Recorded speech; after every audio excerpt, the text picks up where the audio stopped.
yourself. What can you tell us? I'm on. No questions. Why don't you ask me a question? I don't have opening comments. I'm very excited to be back. What can you tell us about this season? Oh, what can I tell you? I can tell you that first time in a long time the boys are going to come together united on a quest of sorts. And I feel like number one, they're playing offense the first time as opposed to just reacting to something in the universe, as it were. And I think despite the fact that they jumped together in that car, they are each burdened somewhat by the events and happenings of their time apart from each other. And that's something they're going to have to come to terms with.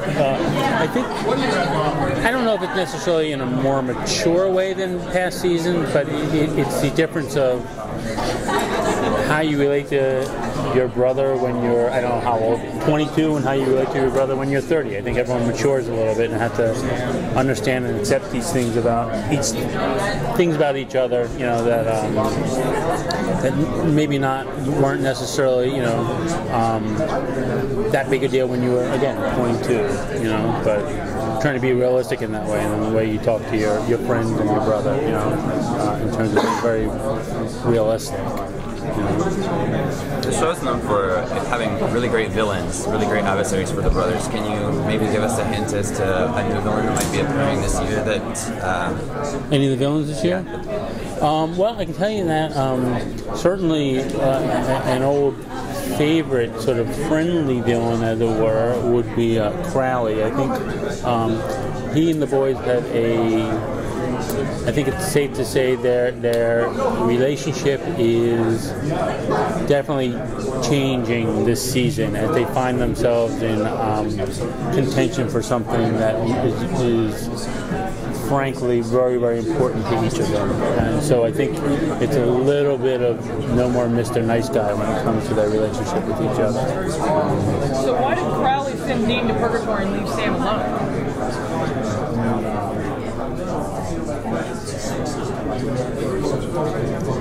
I'm sorry, I just went through the checklist in my mind. Can't say that, can't say that, can't say that.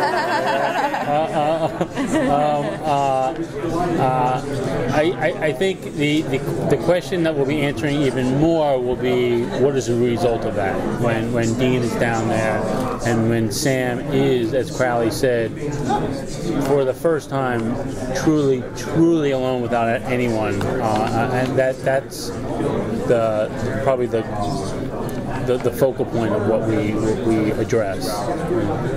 Are you guys looking at this as, obviously the show's been picked up over and over again, but is there a place that you're trying to get the brothers by the end of this season, so that if it is the end of their tale, is that in your head, you know, so that it can kind of head towards a grace note or a finish? That's a good question.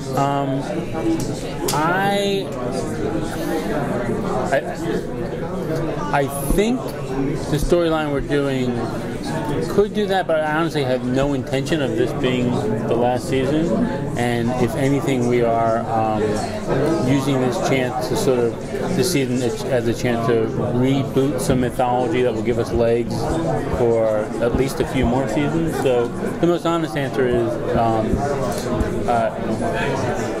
that can be done, but it's not really being planned for. That no one has any plan for this to end. So.